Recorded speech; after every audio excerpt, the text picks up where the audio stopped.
Okay, so we are live. So welcome to my audience. Welcome to those watching live. And welcome to those who are watching on the replay. So my guest today, I haven't actually said your name, but I'm going to go with Rakia. Is that right? Zakia. Zakia. Sorry, Zakia. So Zakia Ringgold, right? Yes, you got it.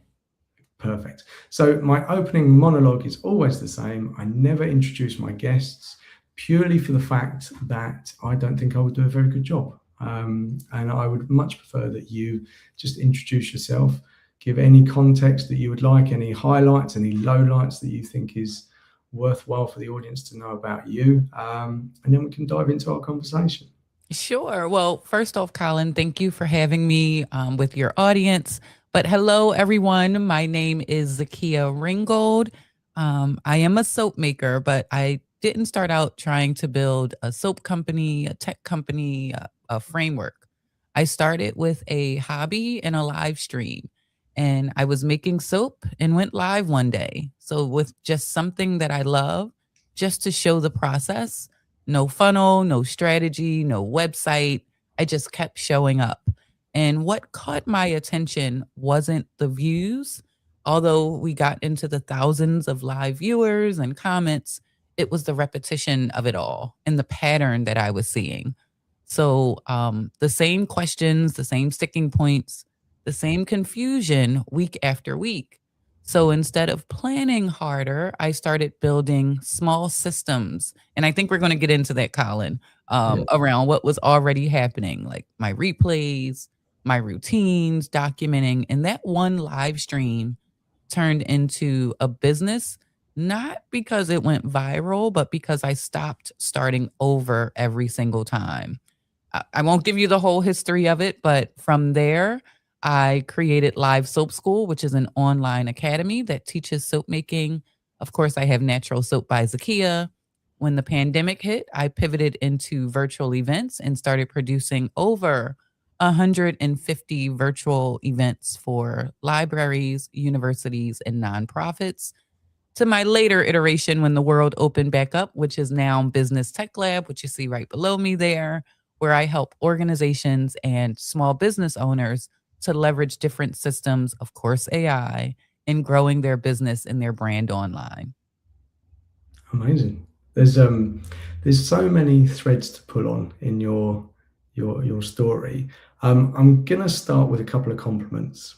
And I've said this. So the first time that we met, your voice is absolute. I said to you, I think it's like honey. It's absolutely in my ears. It's absolutely beautiful.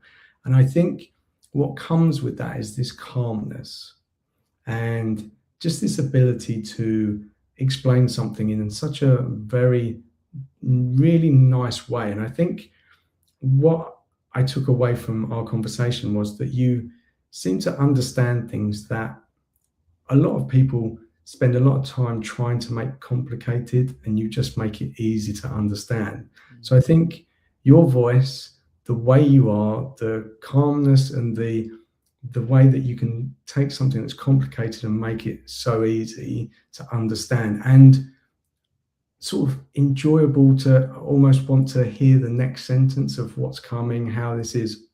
I think it's absolutely amazing. So I took that away, and we're going to dig into that now. But should we start with the soap making? So, like you said, it wasn't. It just came out of nowhere. So we just dig into it just to give a bit Sure. of context for it. So, how did it actually start, and what did you do? So it started with postpartum depression. So I had, and then that I'm going to jump into what you said about that calmness and the teaching and easy to understand. Um, I spent 15 years in corporate America as starting at a help desk, then doing in person training, and then ending up doing online training. And so I think a lot of that experience is what translated into the methodology and the way that I'm able to make things simple. But with the soap, it was I wasn't necessarily looking for a hobby. I found myself doom scrolling on YouTube and I stumbled on a video. There was no sound on the video. It was just the pouring of the soap, the mixing of the colors, the slow intention of it. that really captured my attention. And I didn't realize the video was about 60 minutes long. And I sat there watching it and I was stuck. And and if any of my family and my friends know me, they will tell you when I latch on to something, I have to learn it inside and out. I need to be able to explain it, do it, and all of that. So I ended up buying maybe about 60 books that had soap in the title. So I gathered all of these ingredients. And when I initially stumbled on Periscope, which was the live streaming app I used to live stream, I thought that I was going to teach people how to teach people because that was my area of expertise. Nobody watched those. And in passing, I mentioned that I had this hobby of making soap. And this is when I was still learning it. I was not an expert in it. It was just something that I was interested in. And it went from me getting all of those ingredients, putting them on my kitchen counter, turning the camera on, and that was just a phone. I didn't have a fancy tripod or anything like that. I sat it in a I don't know if you have this in England where you have the to-go cups where it'll carry all of your cups. Oh, So it'll be yeah. like, let's say you get 4 drinks from the store. So I use that to hold my phone. And then I went live and we instantly had about 100 people live in the audience sending comments and all of this. I'm like, you want me to talk about soap? I can do that, especially because I just read 75, 60 books on it. So that was what started it. It was what I thought I should be doing showed me and I watch patterns. I look for patterns in everything that I do. And I saw that nope, first of all, I wasn't even comfortable doing it was a drain for me to do that. And I lit up when I was doing the soap. So number 1, I enjoyed it. Number 2, the audience immediately took to it, and there was no other maker and this was 2015, so I need to put some timing on it. There were no other people on the platform, so it wasn't saturated, I was early enough, um, that were doing handmade crafts. Everyone was posturing, "I'm the website expert, I'm the email expert." I didn't know anything about the online business world or anything like that, so that was where the soap came in. It's in there. There's so much wisdom because I come across a lot of people now that I think want to start their own business, and maybe they're either been made redundant or they're still in a job but would desperately like to start something. And I think there's this moment where people say, "Oh, I'm not that interesting," or "I don't have a lot to share." But in what you were saying, when you were talking about soap, you just lit up, and I think that's the key thing. And it's some people think, oh, they have to have like huge value, or it's got to be something massive, No. but it isn't. And I want that sort of message to land with people. People are interesting. Don't think that you're not. We are all interesting. I've often found the people that say they're not interesting the most interesting, and I think it's just a barrier they've put up or a story that they're telling themselves.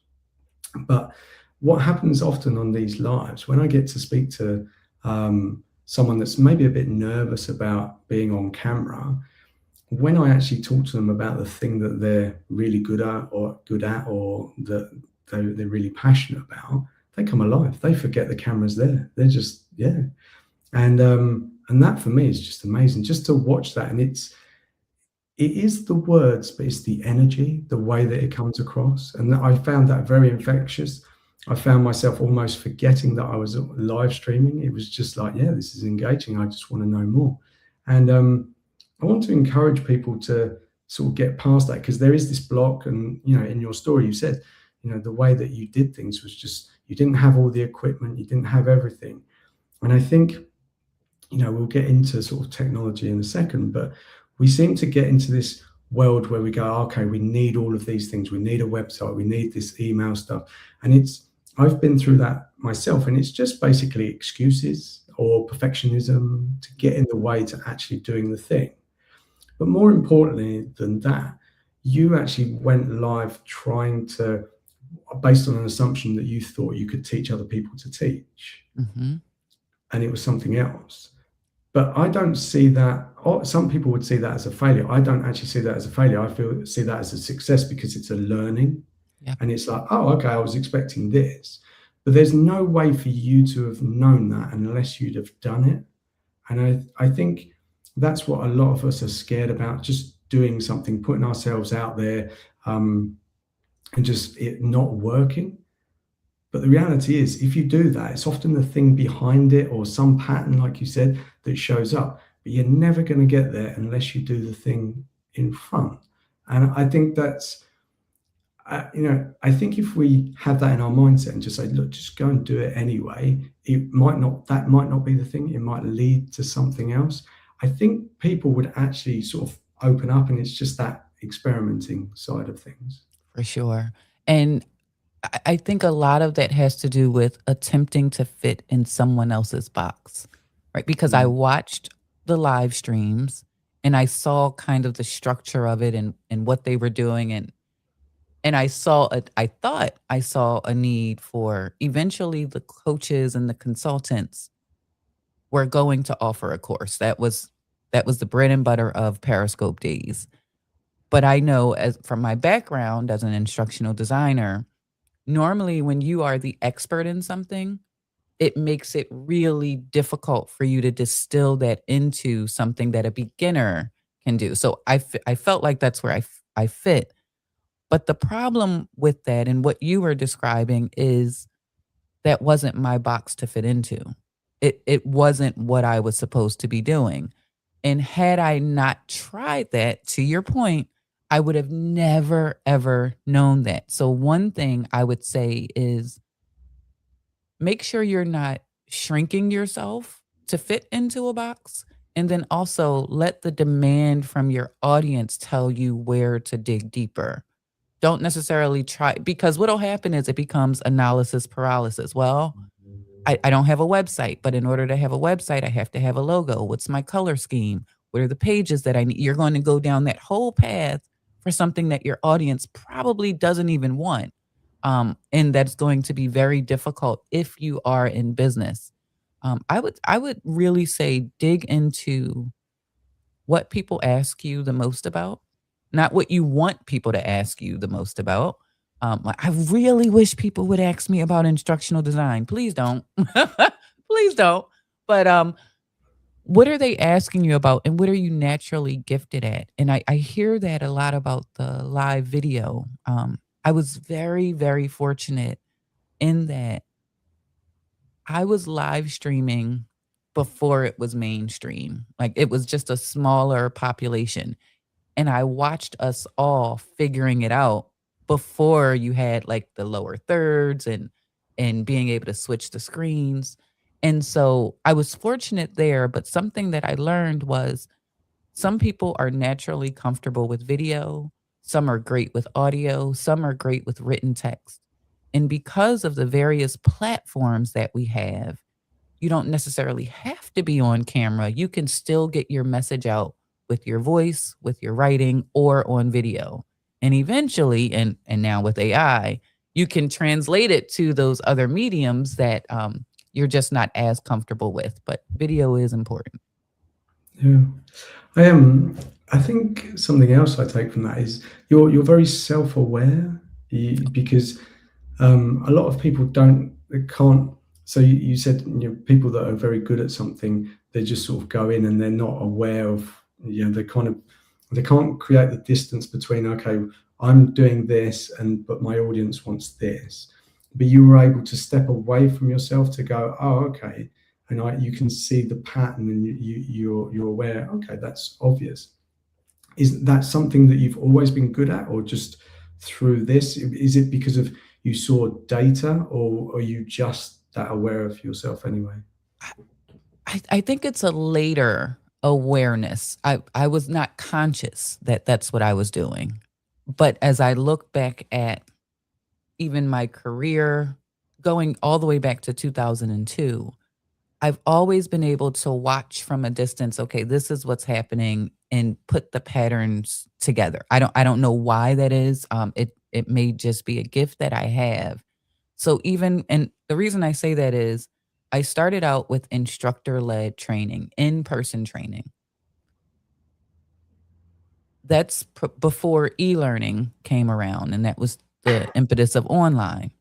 And with e-learning, everything went to those 100 slide deck presentations. They tried to condense that all. And I saw immediately, I said to my manager, I said, this is not going to last long. It's great for efficiency, getting the check mark, but people are going to drown this out. They're not going to be, and that's what happened. So the pendulum shifted.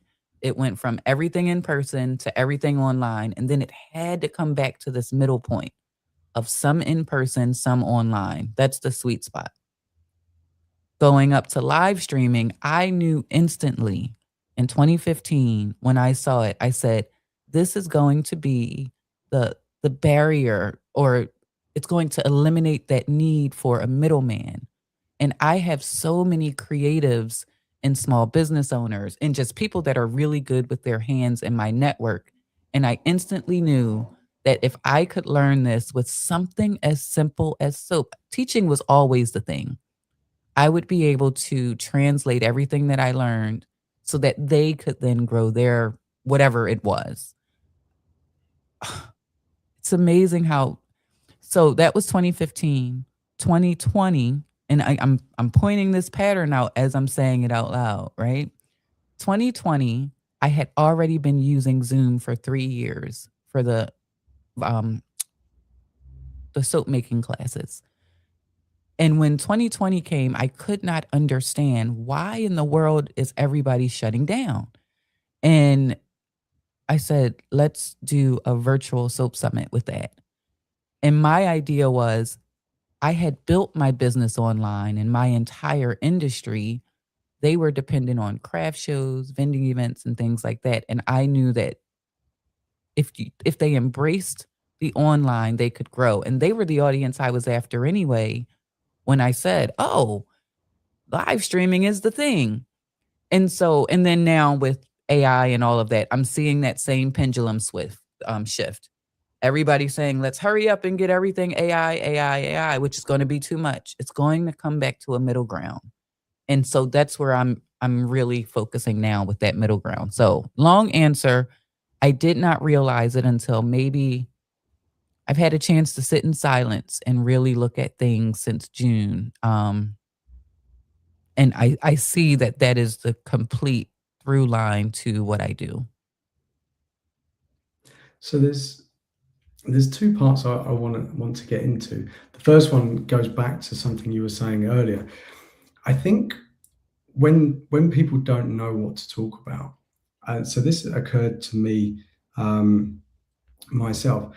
We do things sometimes so easily that we have no idea that that's the thing that we're good at.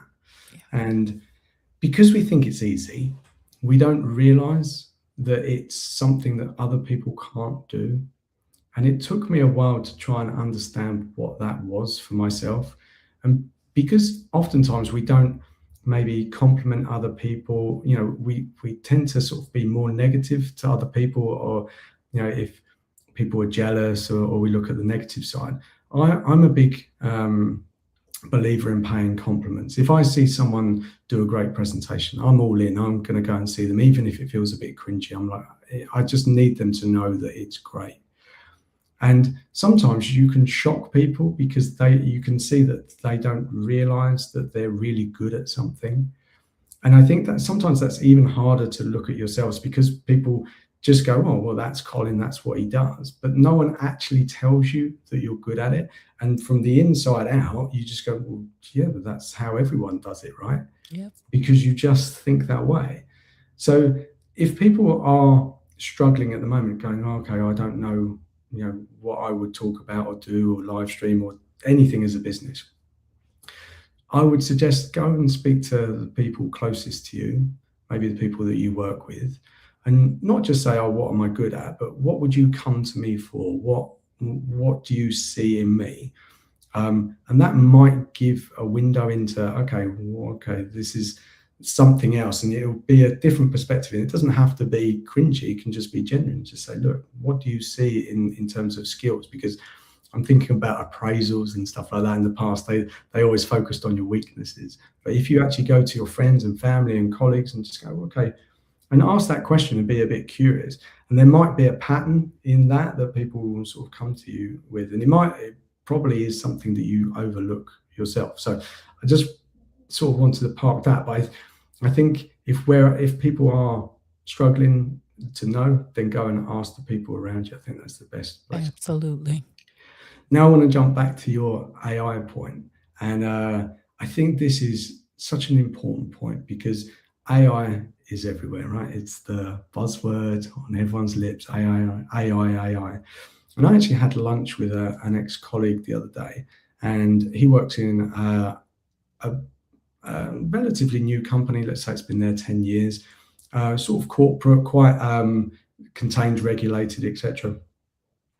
And he said that basically management have said to them, yes, use AI. So they're using Copilot, so Microsoft Copilot, for all of their work.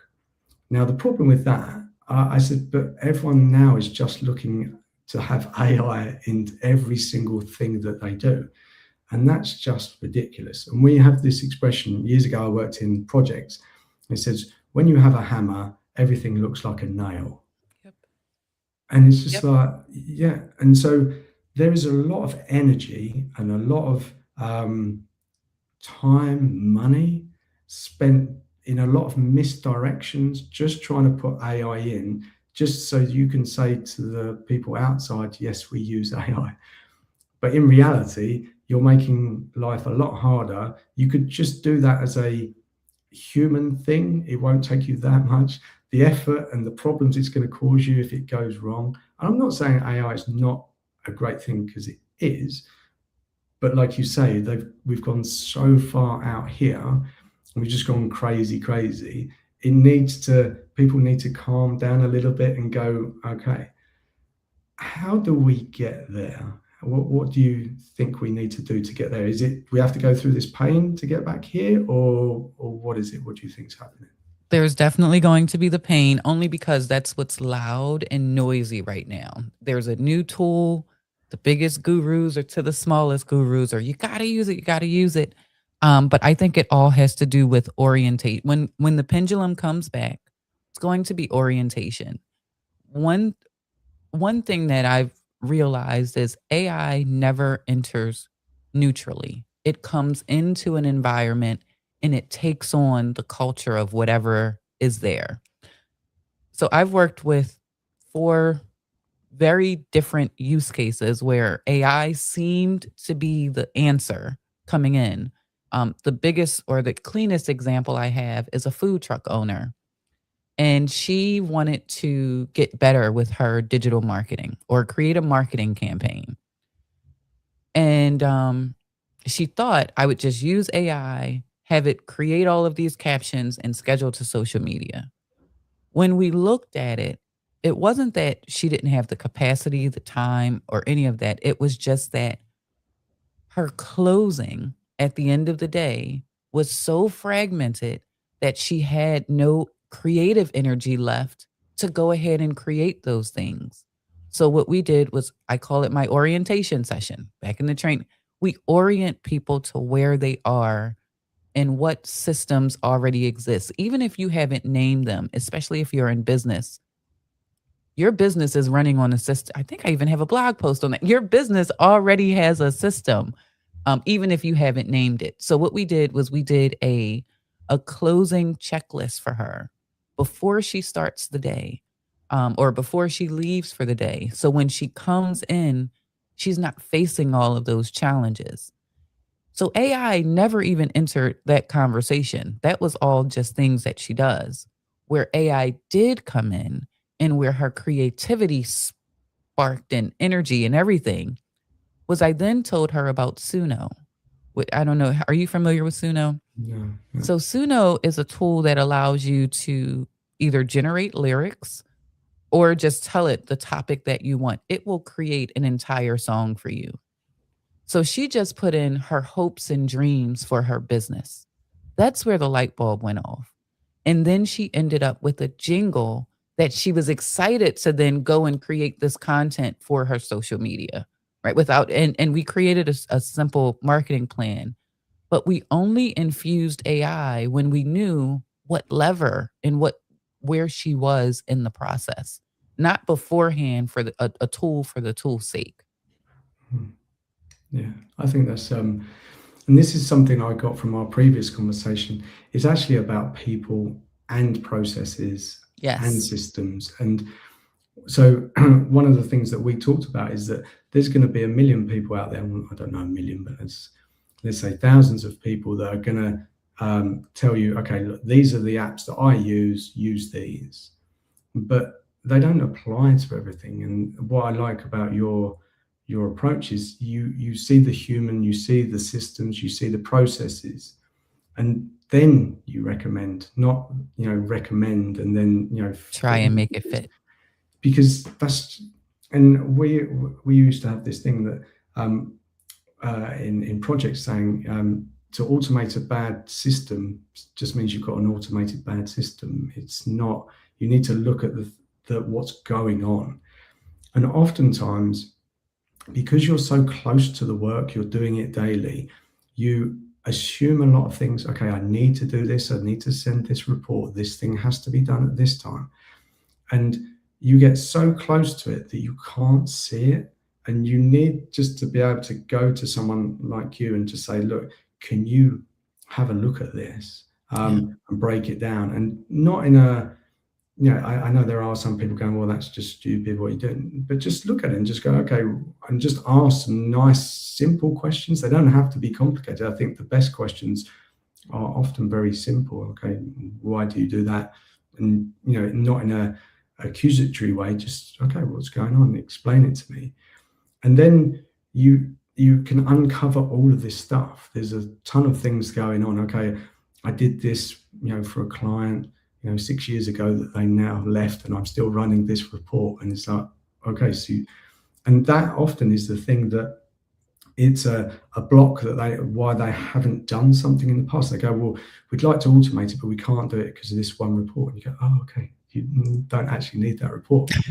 And I think it's super interesting because your approach is not, okay, this framework, go and do it. It's, okay, let's have a look at what you've got. And that, I think, is really, really important because, like you say, if everyone's just trying to throw AI in, I think potentially that could be, there's a lot of money being spent, a lot of energy, and quite, if you've spent those two things, your business can be in a lot of danger, financially. And, and like you said, the enthusiasm this lady had from doing this jingle, it's like, oh, okay. And then when you find enthusiasm, people do things a lot easier and things move a lot quicker, in my experience. Is that how you're finding things? Absolutely. There has to be a certain level of being seen, right? And without the shame or the guilt. Like, I know that should be is something that a lot of business owners struggle with. I should be further along. I should be better at this. I should be um, more profitable. Whatever the should be is, first of all, we have to dismantle that, because that's typically an external something or just unrealistic expectations that we've set. So once that is dismantled, then the guardrails come down, and I don't want to say we are much more adept to being in flow with whatever it is that we need to create at that point. But if all of that is there and it's stopping us from doing that, it's very difficult to have any momentum. And I'm going to go back to, just because it's a perfect example, using AI wrong. Now let's go back to my live streaming, and if I would have put the nail in the coffin and said, I'm going to teach instructional design, and then I layered on top of that AI to create all of these social media captions, speaking to the wrong audience, speaking to the wrong thing. AI did its job because it's trained on, oh, you said you're somebody who teaches people how to teach people, right? But now I have podcast episodes. I have a whole content calendar around it. It's auto scheduling. It's doing everything it's supposed to do, but there's a mismatch because that's not my business.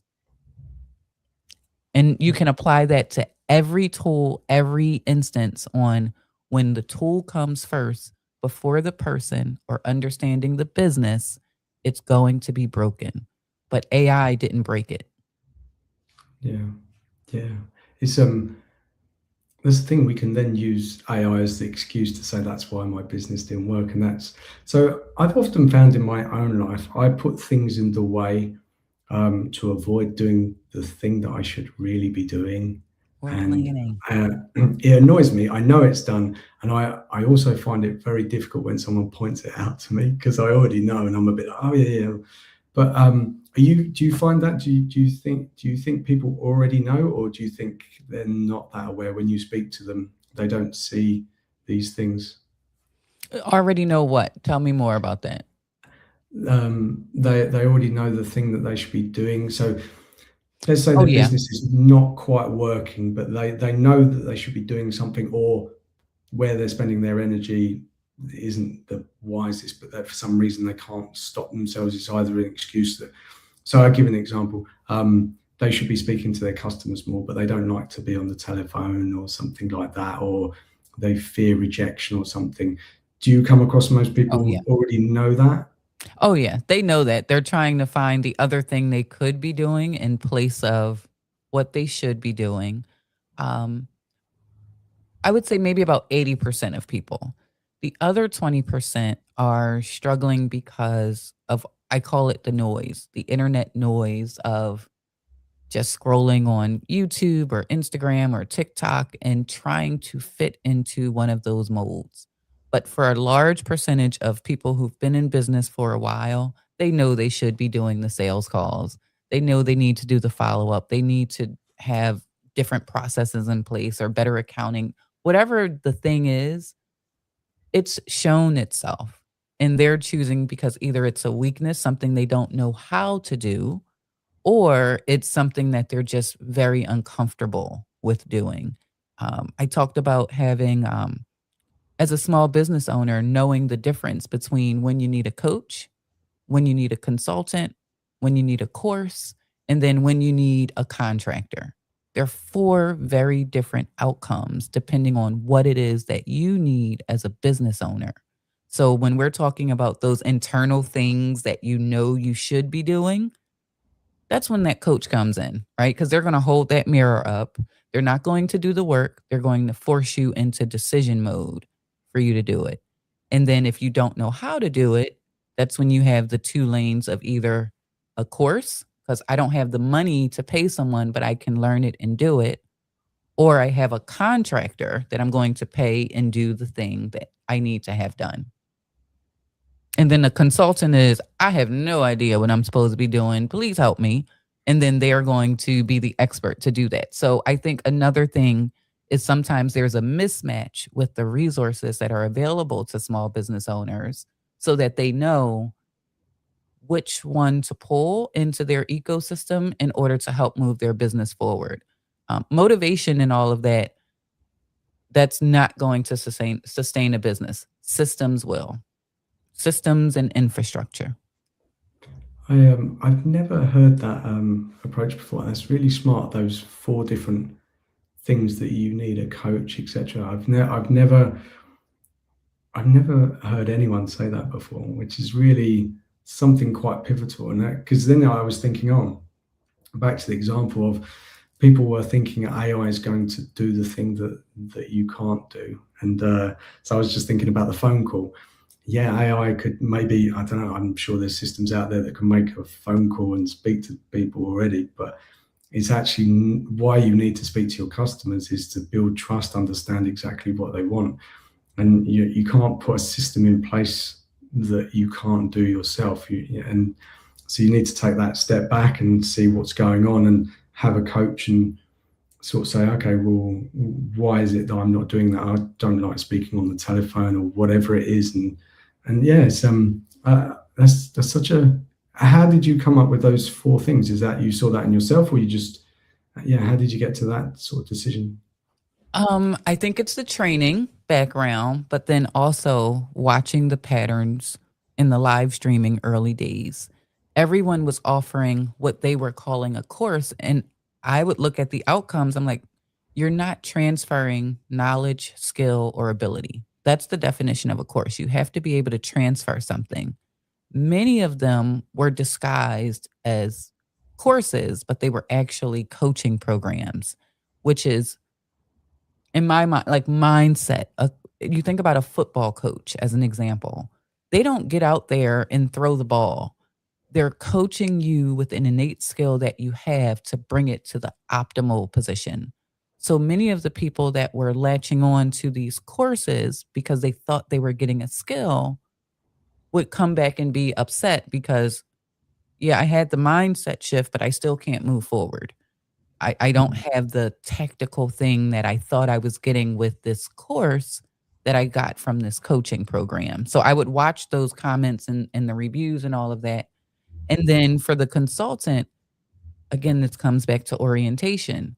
You can't help somebody if you don't know where they are. And that's that large swath of everybody should be using ChatGPT as an example. But why? What are they trying to accomplish? And that's where that consultant piece came in. And for me, that was my experience. I didn't know what I didn't know about starting a business coming from the corporate space. So I couldn't really go to a coach because they were telling me, you can do it. What's the it? What's the it? A course, what was I going to take a course in? Setting up my taxes, uh, customer service. What's that blueprint of starting a business? And that's where I ran into a consultant. And when I had no technical skills, but I had a whole bunch of money because I was working full time, they were my first investor. Um, I had to hire contractors initially to build my website, to create the marketing plan. And so that's when I said, wait, there's 4 C's that we are missing as small business owners. And just being able to clearly have those buckets.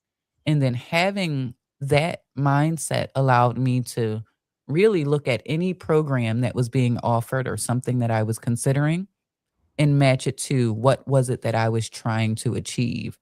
Did it make sense for me to invest there? Then I realized Um, I'm wearing all 4 hats, but go ahead. yeah, I was just thinking about a course that I did years ago, and I think now looking back, so it was about starting a business. It was about building a way. It says sell what you know, and I really enjoyed it.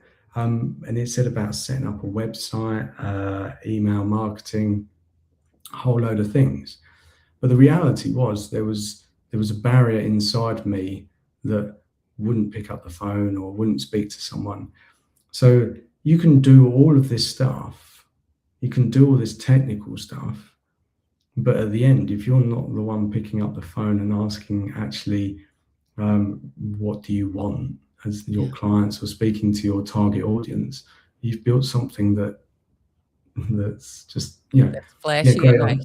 Mhm. Yeah, I've got a load of technical skills which are just a waste. And in there, I saw a lot of people get frustrated at certain points, and you could see, and I think they would say, "Oh, well, the tech's not working. Like, yeah, I can't set this up," and then that just created confusion and noise.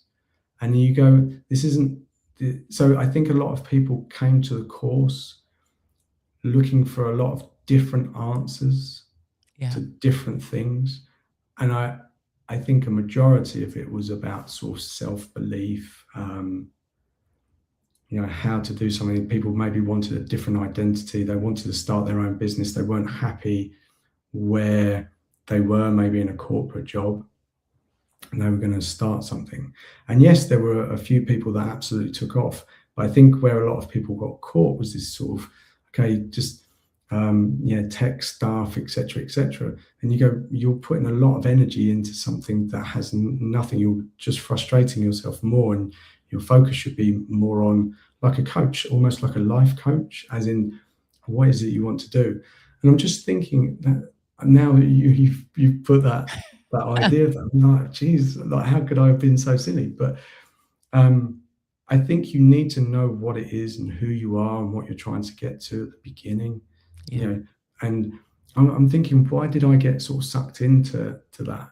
But I think it's the wording, the language, the vision that I was going to start a business and it was going to be amazing. I was going to make all this money, and again, kind of smoke and mirrors. It wasn't done deceptively, but I Yeah. bought into the language, what was being offered, and rather than face the thing that was in front of me, the thing that was, maybe look at myself, how did I view myself? I thought, oh, okay, well, I'll just build a business, and then all those problems were going to go away. Um, yeah, that's Well, amazing. what I would, and this is, I think, for the audience, I think you've picked up on it. Look for those programs and see if they're selling you the promise or the process. If they're selling you the promise, it's all of the things that we intrinsically want to achieve. The process is how we do it. And if you're really trying to move forward, you do need both, but you got to make sure it's not so heavy on just promise, promise, promise and avoiding the process, because that's the hard work. Like the promise, it depends on where you are. Some people just need the promise to get off. They know everything they need to do, but they're scared of picking up that phone. So getting past that, and the same thing with the girl with the jingle. She knew she needed a marketing plan, but she had to have that spark, right? And then knowing how to do it is important too. Yeah. And I think, so let's just come back to AI, but just technology in general. I think that in itself can be very overwhelming.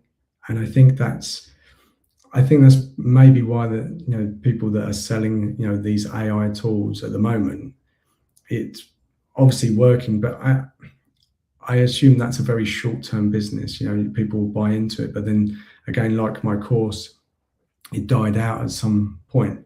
Um, it can't last forever because you need to think about something else. And I think the promise oftentimes is, okay, this is new technology. It's like a scare tactic. Okay, Mm-hmm. if you don't know AI now, you're going to be left behind, and your business will be one and done. And so I think a lot of people sort of jump on that out of scare tactics, and you go, okay, and then you go, okay, but you know nothing about my business, but we're going to squeeze everything through these 5 apps that you are paid to promote, or they're the ones that you've just studied, and that's not going to fit through. So, again, I keep coming back to people, understanding people first and what's really going on, and then how does that work though? Because to understand people and what's really going on, that takes quite some time. So when you speak to people, is there a big process in understanding where they are? Is that where a lot of Yeah. your We generally have at least 3 meetings before we introduce any tools whatsoever. I can't. Most of it is, there's a little bit of pre-work on my part where I see what it is that they're trying to do. Then um, I'll talk to them and have them tell me what it is they're doing and see if there's a match. Then I ask the question on, why are you doing it? And if they pause, if there's any kind of hesitancy, if there's any kind of drain in it, we dig deeper, because then that normally reveals what their true motivation is, what they're really trying to achieve. And then we start identifying what are those blockers, and what you told me that you're doing versus what you want to be doing. And then we do that final piece on what is it that your customers will pay you for? Where does that align? And then we move into the tactics of actually doing that. We don't talk tools in any of those first things. I'm trying to get to know who they are, who they want their business to be, who their customer is, and what their customers need and want, and have told them they will pay them for. Not, I have this great idea and I know once I get it done, people will buy it. Okay, do a live stream. See if you do that with just a simple landing page. Then we can talk about a tool for you to build this landing page so you can't say I don't have the tech knowledge to do it, right? Do a live stream, see if somebody buys it. See if somebody asks a question. See if there's any comments. Matter of fact, go down the street to your local farmer's market and sell it. Before you talk about AI, what are the questions that come up? What are the comments? All of those pieces. And then we can say, okay, because one person said, I need a chat bot on my website. I said, well, how much traffic do you have on your website? What do you mean traffic? So you don't have analytics on your website. So why do you think you need a chat bot? I saw it. Gary Vee was talking about you got to have AI. I'm like, and what would you have the chat bot saying to people? I don't know. And then the cycle continues. So I love it because I love talking to people and seeing those light bulbs go off and really getting to the root cause of it. And that's why I love tinkering with toys because I have a whole wheelhouse of things that I can recommend, but I'm not giving you a hammer when you need a saw. Yeah. That's I just love your approach because I was thinking about the courses that I've signed up for. Normally they're one sort of sales meeting, and then like you're signed up. Whereas yours goes deeper. It's just like, okay, let's like 3 meetings is great because they go away, think about stuff, you go away, think about stuff. And that's a genuine relationship.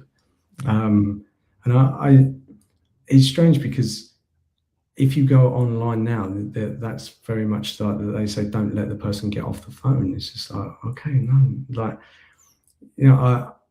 I've struggled with that. I'm not very salesy. I do struggle sort of saying, pay me for this. But I would have no problem if I knew that person and I said, right, okay, this is, understand them really what they want. And I'm more the person that would recommend someone else and say, look, okay, I think this is going on. And that seems, in terms of, we want to win business very quickly. I know that doesn't seem to fit, but knowing someone and building a relationship for a lot longer, they'll recommend you, and rather than, you might sell a load of courses, but, a couple of months later you're done because there's no connection, there's no trust, and, word spreads after a while. But your approach of, okay, just coming back 3 times, I love that.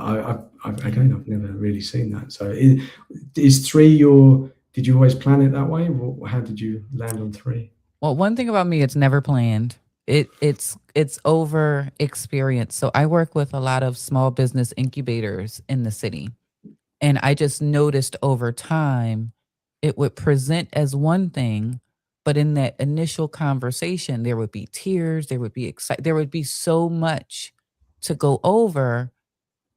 And we never got to the thing they engaged me for, which was a marketing plan. How do I show up more online? How do I be more consistent? What do I post? When do I post? Where do I post? That's the general wheelhouse that they had me in. And I would see time and time again. So it was patterns. I watch for patterns. And that's where I came up with structure 1, we do this. Meeting 2, we do this. Meeting 3, because something happens in between each one of those, which people don't say out loud. And it's the clarity. People need clarity before they can get oriented into a system, grow their business, be more creative, whatever it is. They really need to get clear. And sometimes when you're so close to it, it does take another person not telling you what you need to do, but often mirroring back what you've already heard them say. And then I think that creates a sort of self-confidence. Like, number 1, you've heard me. And number 2, not that they need it, but you validated where I've been. And that's really important for, number 1, gaining the trust and building that real relationship. I don't want to take your money if I can't help you. So I think that's really great that you say, I'm somebody who will refer you to someone else. If I'm not the right person, I don't want you paying me. I don't want you downloading my lead magnet. don't waste your time and your effort, because at the end of the day, if your business isn't moving forward, I'm a cause for that. Right? There was a mismatch, and Mhm. that's not what we want. Yeah. Yeah, I love that. How many people do you come across that that just want quick answers? Because we seem to want like this overnight hack. Again, I'm I'm saying these things from a place of experience. I've done it myself, and we want to, yeah, we just want instant results. And I found doing these lives that I love what I do, and I put a lot more love in care into it, and I'm really okay that it takes longer because that almost feels more worthwhile somehow. Mhm. Um, but when I speak to people, they just want overnight. They want something done. Press a Which button, tool? it's Mhm. done. Yeah. Do you experience that? Quite a bit. Normally, and that changed how I was showing up online, because I was doing the whole tool thing where, oh, you can use Notebook LM, you can use Chat GPT. Here's the 5 prompts you should use, which creates this sense of urgency of that's the thing I need that's going to solve my problem. So I've shifted how I even show up online, because what you put out is what people are going to come to you for.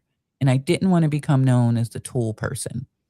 And so, to answer your question, 90% of people were coming to me for the quick fix. And it wasn't until I intentionally shifted how I engage with them where they're now coming to me specifically for clarity. And then we can layer a tool on if it makes sense. But um, and that's been a slow tide to turn. It's been really slow in getting. They still want, no, just tell me about how to use it. Just tell me which tool should I be using, Gemini or Chat GPT? Well, what are you putting in? I don't know. Yeah. It's that longevity of relationship is, I think, is really important. And I've gone from this. I think years ago, if I did something, I'd sort of say, "Oh, I'd give advice," and I've shifted from giving advice, and I don't think that I'm the right place to do that. I just I just explain what I do or the tools that I use, certainly in sort of well-being, so meditation, breath work, and stuff like that. Because I realized for myself, I don't really like advice, and something might be right for me, but it might also not be the right time. So I think about a book. If someone gave me a book, I read it, and then yeah, it's okay. And then 3 years later, my experiences, and I pick that book up again and I read it. Oh, now it makes sense to me. And I never really got that before. So I don't see myself as someone that gives advice. I kind of I can explain that there's a million tools out there, and my experience of what that is. But I don't know people well enough to sort of say, okay, do this, etc. So, and I think um, again, you can get caught in these things. I did this. I went through this um, process where I was getting up at 4 a.m. every day, Mm. and I was meditating, working out, doing affirmations, and I was just absolutely like, by 9 o'clock in the morning, I was going back to bed, and I Oh, was like, Lord. yeah. So aspirationally, I wanted to be one of those people that looked this way, and just yeah, smashed it every day. And I was like, no. And then I realised who I am, and I go, okay, I don't need to do all those things. I just pick one of those. Which one works for me? Yeah. And it might be that I can drop that at some point, or it works for me. That's okay, and that's the same for everybody else. If someone's able to explain who they are, that's cool. I might be able to sort of say, okay, try this, but I wouldn't say, yeah, definitely do this. But like you say, it's more about sort of systems, patterns, and how things are working. And I can only say how things were for me. And Yep. sometimes you need these stepping stones. You need to go through these things to actually get to the point that you go, okay, now I'm ready. So I don't think years ago I was ready to do, LinkedIn lives. I wasn't ready to have these conversations. But all of the things that I've done in the past has allowed me to go, oh, okay. And I kind of fell into this a little bit through frustration. Mm. But actually, okay, now it's the point where okay, I've got the time because I was made redundant, and I was frustrated because my other business that I thought I was going to do wasn't taking off, and this just came through just naturally, and I was frustrated. I was like, I'm going to do 2 LinkedIn lives a week, and go, oh, okay, and for none of that do I need a website or an email funnel. And it's just like, okay, yeah. And but I've signed up for those things. People have said, yeah, teach me and stuff like that. But what was missing was understanding me Yeah. and where I was, and that I would have been. So I would have paid a lot of money because I think people are scared about spending money. I get that. But I've spent lots of not that much money, but bits of money over the places. And if you added that up, and if you could just spend one amount of money, and you could have just moved things forward. But I don't know if that works that way. You have to spend money here and there and there. But what's your experience? You don't. I think I'm not your traditional business person because I do it opposite of what they say you should do. I am exactly where what you were doing with the live streams. I do the action first, look for the patterns, then create the systems and containers for it. Whereas traditional teaches us that we are supposed to not do it that way. We're supposed to have all of this foundation and structure first, build it and they will come. No, no, no. Yeah, That so I'm probably not the right person to ask that one because I don't do it the traditional way. And I must say, for all four of my businesses, I had customers before I had websites, branding, or business cards.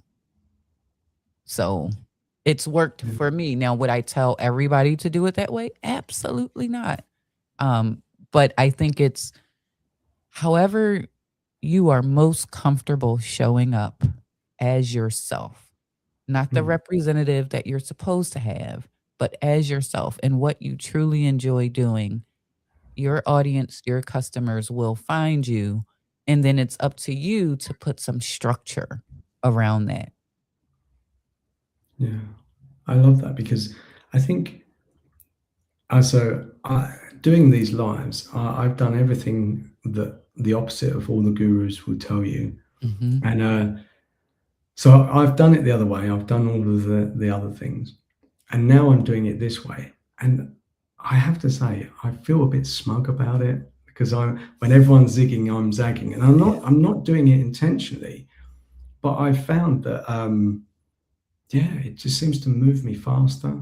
And I think it's not. I'm not doing that deliberately, but people have given me advice along the way, and I'm like, no, I have to say it feels very like intuition to do this. It makes no business sense. I think I mentioned this before, but I'm self-funding this for a year. I'm 6 months in. Money's going out quicker than you could think Oh, yeah. about. But do you know what? I'm building a community of people, connections with people that had I have put selling in the way, I would not have reached them. And I'm like, okay. And I was explaining to someone the other day that the gratitude I had for the people that I've met, I'm like this is worth it alone for the money and just these conversations. And I'm like, it would take you years to do that if you were selling. And I was like, no.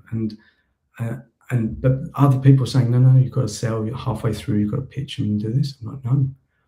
And people show up because I'm not selling anything. Mm. And yeah, it's something. So, and it's quite difficult in that world because there are so many people out there telling you these things, and when you don't know, right? So Right. you kind of look for someone that you kind of resonate with, and you try to follow them. And I think there are a lot of not wrong turns, but learning experiences in business. That's Yeah. Um, it's that noise. There's I don't want to say there's too many experts and too many gurus. I think everyone is sharing what's working for them or the theory of what they think could work. And then we also have to be very mindful of affiliate marketing. The nature of online is I had one person that I used to follow, and she said something pivotal. We have to remember that the internet was created for data and dollars. You're either providing it with data or extracting the dollars. And so once we get clear on that, I think that's why it's so important that we understand ourselves, our goal, our vision, what success truly means for us and what that looks like. Once we have that, it becomes at least a filtering mechanism for all of those things. I'm not saying that you're still not going to need a course or any of the other things or the tools, but oftentimes we're trying to fit in someone else's box without defining those things for ourselves first. And that's where the mismatch and the wrong comes in. Yeah. It's it just comes back to the upfront work, right? Just Yeah. understanding it. So I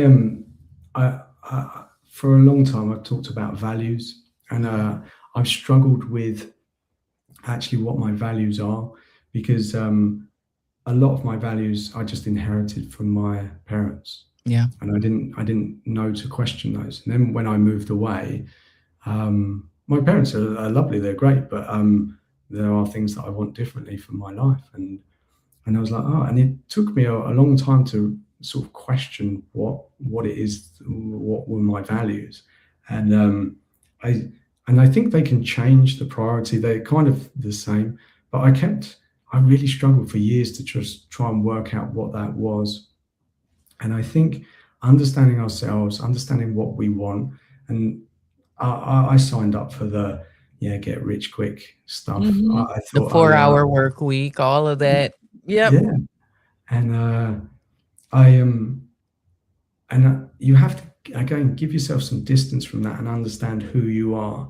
And I think why it works a lot of the time for all of these things is if you don't know who you are, you look to someone else to kind of define you. Yeah. And I think that inner work, that time spent, and yeah, it can be a bit painful. You've got to uncover a few hard truths sometimes, or it might, you might be misaligned with your family or your friends or something like that. But once you get that clarity and you've said it, things move smoother, because then you can put systems, processes, and everything on top. But doing systems and processes on first isn't going to reveal your values. I don't. Well, maybe, but it's going to cause you a lot of pain along the way. Yeah. And this is where I would recommend a conversation with generative AI. If you don't have a paid person or something like that, have a real conversation with generative AI. Whatever tool you want, ChatGPT, Gemini, doesn't matter. Tell them exactly who you are, what you're trying to achieve, and have it ask you questions on, well, what's stopping you? And it will at least give you a starting point for what those values could be and what you make your blind spots and all of that. So I would say that would be a good starting. Maybe that's an app I'll make. Who knows? Honestly, I think that would be really good, because I mean, I would pay for that, just purely because it took me a long time, and I think even as ourselves. So I'm a very logical person, but logic isn't always the answer. So I've had to follow my heart, especially with the business, and those two things have often been at odds with each other. But I've chosen logic over my intuition. And whenever I've done that, things have messed up. Yeah. Whereas now what I'm doing is going with my heart. And it's not like I'm completely mastered that. But then when I feel that intuition and it doesn't make sense, I go, oh, okay, it's painful, but let's go that way. Let's lean that way. And to be honest, things just sort of magically open up. And I think understanding that intuition is linked to values and Yeah. understanding who you are as a person. I think that's, I mean, yeah. If you created me an app and I could just keep refining, just keep putting in, I would have done it. So yeah, it's your And one next. thing I'm going to say about following that intuition, you know you're on the right path when people, places, or opportunities just show up and it just seems like a coincidence. It's like that's what you're supposed to be doing. Yeah, Yeah. And yeah, exactly. It's the same thing. I am. So when I started doing this, I didn't have that many followers, and I was worried about rejection. And people just kept saying yes to having live streams, and I was like, hmm? I was expecting this. No, no, no, go away. And I was like, why is everyone saying yes? It's very odd. And I was like, oh, okay, maybe there's something behind this. And I was like, Yeah. okay, just, and in the end, I just stopped questioning it and just go with it. And it's actually very fun to see that, to see the path open up for you. And one of the biggest things for me was I just committed to doing this, and that stopped everything else, like websites, signing up for loads of other things.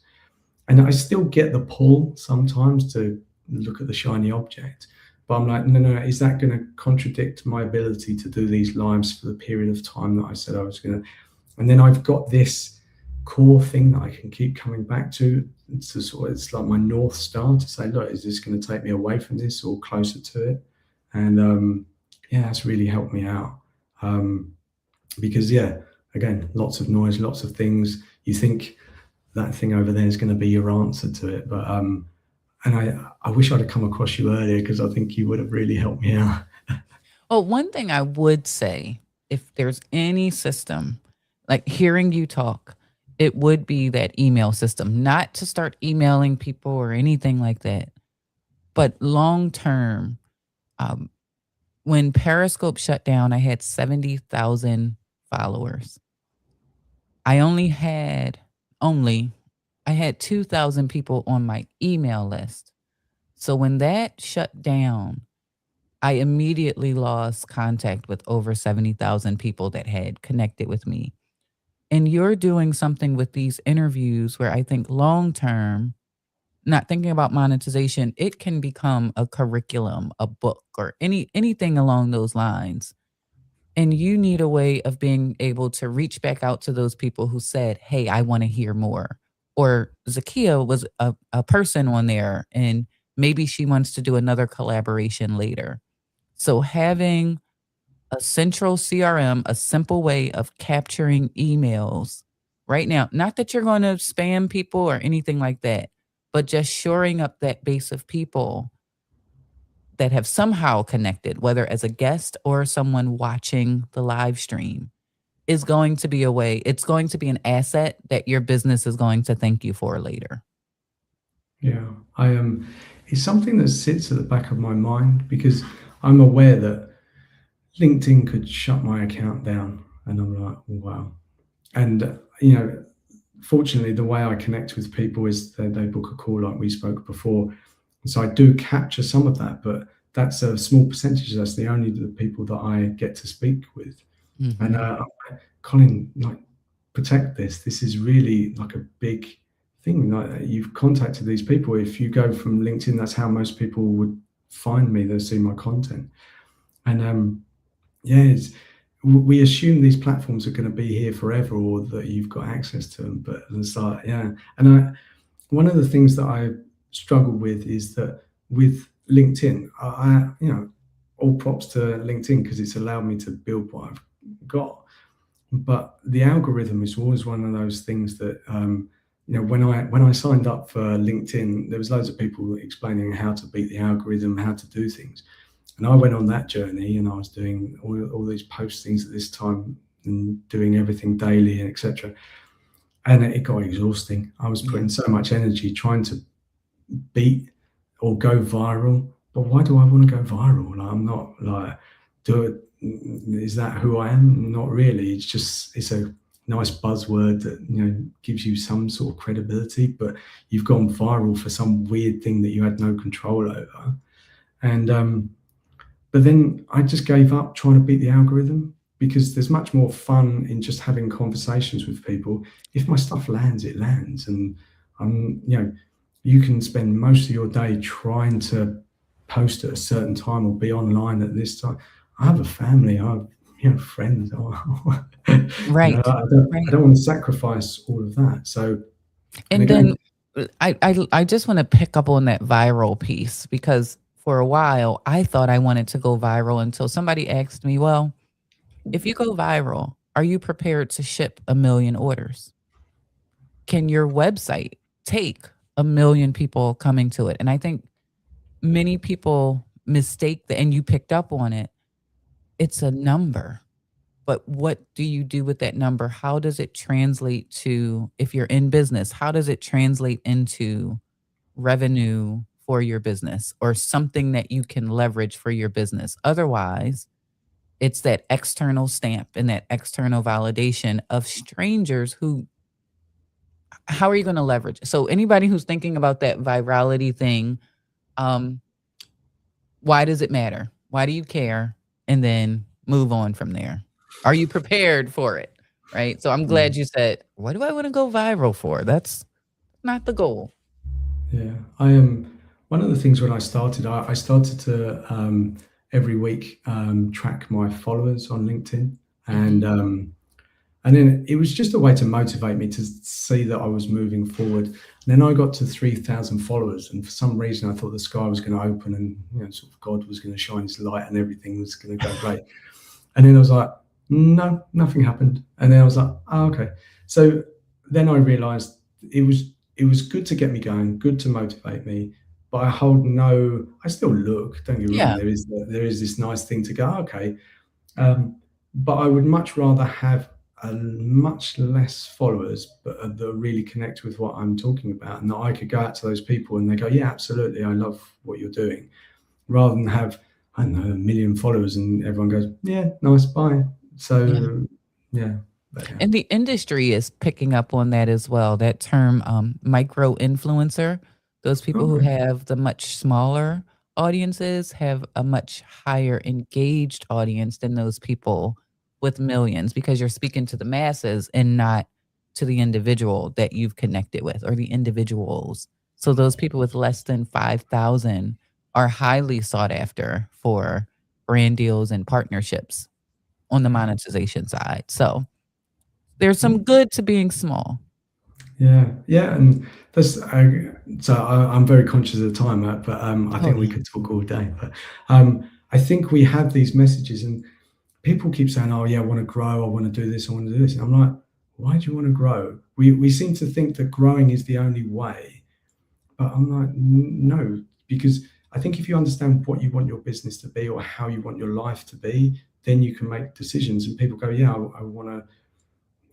Just go nuts. And you go, well, no, but that goes away against what you actually want for yourself. And so it's easy to look outside and go, oh yeah, people celebrating these weird metrics or these weird things. But I I would say in my contact list now, I've met some amazing people that I could, if I went to them, and you are one of these, and I've told you that, um, they would help me out and they would give me advice. That, how much is that worth to me? Like, Yeah. that's beyond money to me. Mhm. And I go, okay. And I could help out you. You seem to know so much more than I do, but that is worth something. And I would have, I'm so much more grateful to have put the time and effort into those relationships than go, no, moving on, moving on, moving on. So, Nice. Nice. Well, yeah, I have you in my Rolodex as well, so I'll be reaching out. nice, fantastic. So I'm conscious of time. Honestly, Sakira is so amazing. I think your wisdom, your honesty, the ability to see these patterns and everything play out, but your humility and knowing and wanting to help people, fantastic. There's not many people I come across like you. Um, and yeah, it's just a joy. And I hope people get to see more of you.